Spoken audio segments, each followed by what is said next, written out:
ہم اس وقت دسل سیرہ میں موجود ہیں، سید جان محمد کے مزار کے سامنے ہیں، جہاں پہ کافی لوگ یہاں پہ پہنچتے ہیں، اپنی پریشانیوں کے لے کے بھی آتے ہیں، اور نیک لوگوں کے وسیلے سے اللہ سے بھی جو ہے دعا گو ہوتے ہیں، اللہ سے مانگتے ہیں۔ لیکن یہاں پہ اس سال جو ہے وہ 7 فروری کو چوتھا سالانہ عرس بھی ہوگا۔ سید جان محمد کی کافی خوبیاں ہیں۔ انہوں نے راجوری کی بات کریں تو راجوری کے دور دراز علاقہ میں کئی مساجد تعمیر کی، کئی مدرسے جو ہیں وہ قائم کیے، اور جن کو آج بھی لوگ جو ہیں وہ چلا رہے ہیں۔ سید جان محمد کی جو زندگی ہے اس کے بارے میں ہم جانتے ہیں، یہاں کے جو علماء ہیں ان سے جانیں گے کہ ان کا کیا کہنا ہے۔ ہمارے ساتھ اس وقت حافظ محمد صدام رضوی صاحب موجود ہیں، ان سے ہم جانیں گے کہ سید جان محمد جو راجوری سے تھے اور انہوں نے کافی خدمات بھی جو ہیں وہ دی ہیں،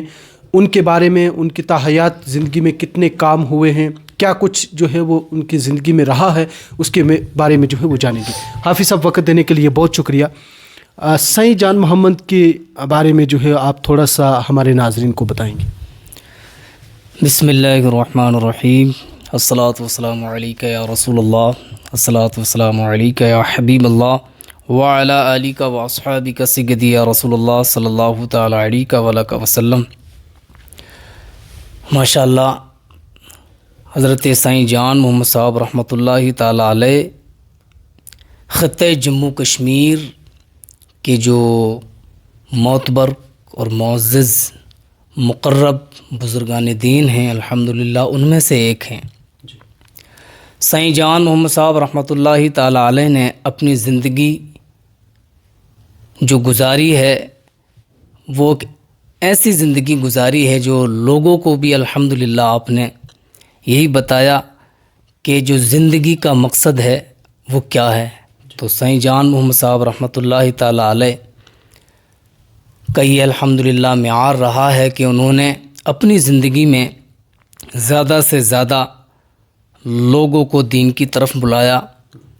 لوگوں کو اللہ کی پہچان کرائی، لوگوں کو زیادہ سے زیادہ اچھی تربیت اور تہذیب اور اچھی دعوت دیتے رہے انشاءاللہ۔ اور الحمدللہ کم و بیش ہمارے یہاں پر بورڈ لگا ہوا ہے، ویسے تو بے شمار انہوں نے الحمدللہ مسجد، مدرسے، لنگر شریف الحمدللہ تعمیر کی ہیں۔ ویسے تو کوئی کھل کر نہیں بتاتا ہے کہ کتنی آپ کی خدمات رہی ہے، وہ اللہ رسول بہتر جانے۔ باقی انشاءاللہ جیسے انہوں نے خدمات اپنی جاری رکھی اپنی زندگی میں، تو اللہ اکبر، آج اگر دیکھا جائے تو ہم ایک مسجد، ایک کمرہ بنانے میں بڑی جو ہے دنیا ادھر سے ادھر کر دیتے ہیں آنے جانے میں، وقت میں، لیکن سید جان محمد صاحب بنا کسی لالچ کے، بس کہتے ہیں نا جو اللہ کے لیے جیتا ہے تو بڑی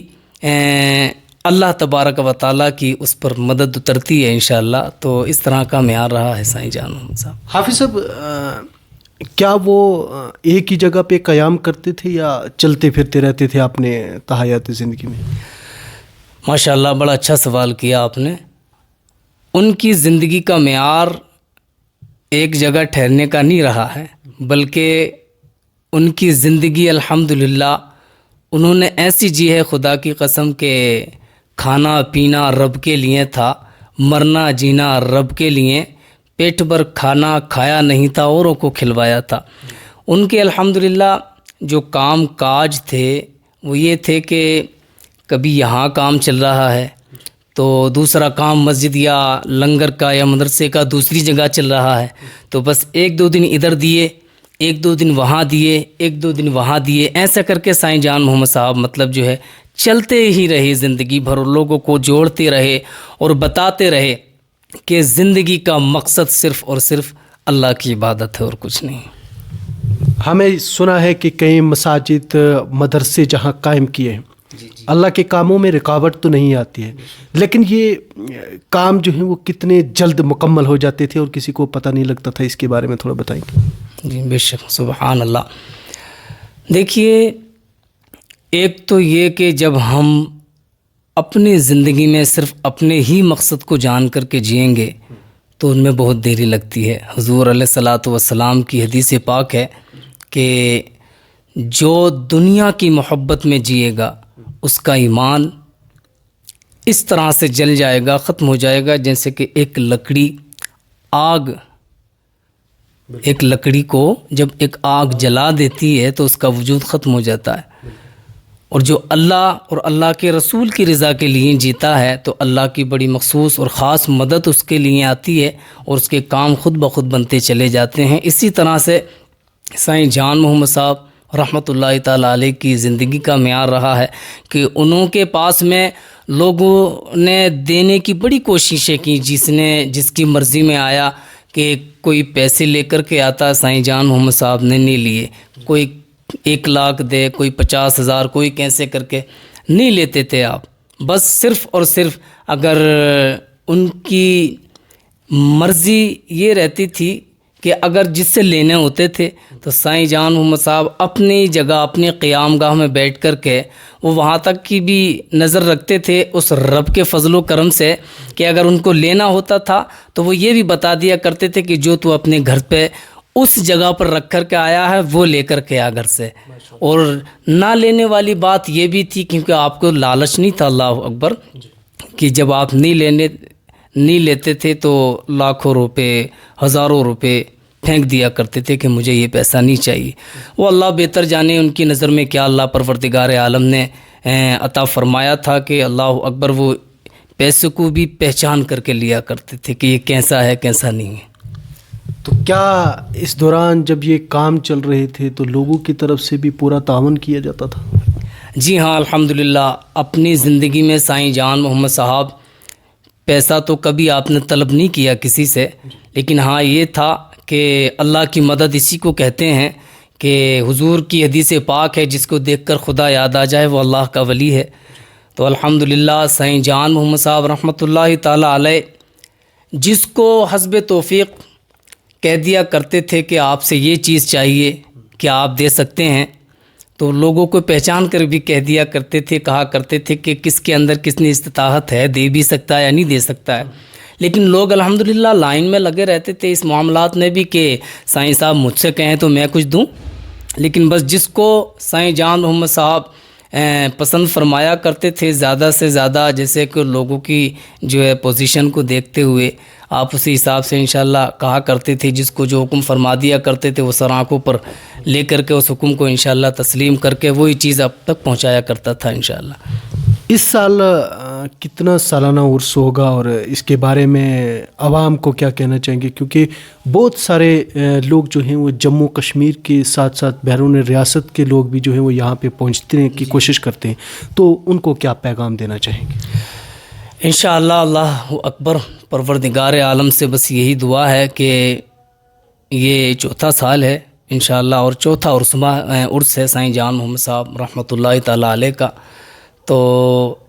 لوگ دنیا بھر کی تمام فکریں لے کر کے یہاں پہنچتے ہیں کیونکہ اللہ پروردگار عالم اپنے نیک بندوں کی دعاؤں کے صدقے یہاں سے الحمدللہ شفا بھی دیتا ہے، پریشانیوں کو دور بھی کرتا ہے۔ تو انشاءاللہ تمام زائرین، ناظرین، سننے والوں سے بھی، دیکھنے والوں سے بھی،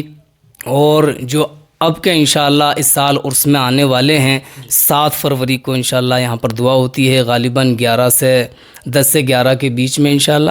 تو ان کے لیے یہی پیغام ہے کہ اپنی نیتوں کو صاف کرتے ہوئے، عقیدت اور محبتوں کو لیتے ہوئے یہاں پہنچیں انشاءاللہ، اور یہ دعا بھی الحمدللہ یہاں ہر وقت رہتی ہے، لوگ آتے ہیں ناظرین زائرین دور دراز مختلف علاقوں سے، تو وہ یہ دعا کراتے ہیں کہ حضرت ہمارے اپنے ہند میں جو ہے بڑا اس وقت ماحول خراب ہے، اس کے لیے بھی انشاءاللہ یہاں دعا کرتے ہیں، ہم بھی، ہمارے جو پڑھنے والے بچے ہیں وہ بھی انشاءاللہ۔ تو بس یہی ایک پیغام ہے آپ کے مادھیم سے انشاءاللہ کہ لوگ یہاں آئیں، یہاں جڑیں، یہاں پر انشاءاللہ اللہ پروردگار عالم اپنے ولیوں کے صدقے فکروں کو دور کرتا ہے، تو وہ آئیں یہاں پر انشاءاللہ اور فیضان اولیاء اللہ سے مالا مال ہو کر کے جائیں انشاءاللہ۔ بہت شکریہ۔ یہ تھے ہمارے ساتھ حافظ محمد صدام رضوی صاحب، جن کے ساتھ بات چیت ہو رہی تھی، اور انہوں نے کافی بیان بھی جو ہے وہ یہاں پہ سائیں جان محمد رحمۃ اللہ علیہ کے بارے میں کیا ہے، جیسے کہ انہوں نے کہا ہے کہ کئی مساجد، قائم مدرسے و دیگر چیزیں جو ہیں وہ انہوں نے تعمیر کی ہیں. اور اس دوران کافی لوگوں کے امتحانات بھی جو ہیں وہ دیکھے جا سکتے تھے. امتحان بھی ہم کہہ سکتے ہیں کہ وہ امتحان کی کڑی سے جو ہے وہ گزر رہے تھے، کیونکہ کافی لوگوں میں جو ہے وہ جوش و خروش دیکھنے کو مل رہا تھا کہ وہ بھی اپنی خدمات جو ہیں وہ سر انجام دیں. لیکن اللہ کے نیک ولیوں کی نگاہ جو ہے وہ بڑی دور تک ہوتی ہے، اور وہ اس نگاہ سے دیکھتے ہی اس نگاہ سے جو ہے وہ پہچان لیتے تھے لوگوں کو، اور جو نیک اور خلوص طریقے سے جو ان کے پاس آتا تھا یا جو اللہ کی بارگاہ میں خرچنا چاہتا تھا، ان سے جو ہے وہ ضرور یہاں پہ کام لیتے تھے. اور کافی لوگوں نے اس دوران یہاں پہ اپنا حصہ بھی جو ہے وہ ڈالا ہے. اور دا ورلڈ ریلیشن کی اس وقت یہ سبھی لوگوں سے گزارش رہے گی کہ جو سید جان محمد رحمۃ اللہ علیہ کے مزار پہ آنا چاہتے ہیں وہ دسل سیرہ میں آ سکتے ہیں، اور جو ان کا سالانہ عرس اس سال چوتھا عرس ہوگا، اور اس عرس میں بھی اپنے منتیں اپنے پریشانیوں کے لے کے بھی جو ہے وہ یہاں پہ آ سکتے ہیں. اور اس دوران دعا گو بھی ہوں گی، دعائیں جو ہیں وہ ہوں گی تاکہ امن بھی ہو اور جو لوگوں کے مسائل ہیں، جو مشکلات ہیں، وہ بھی دور ہو سکے.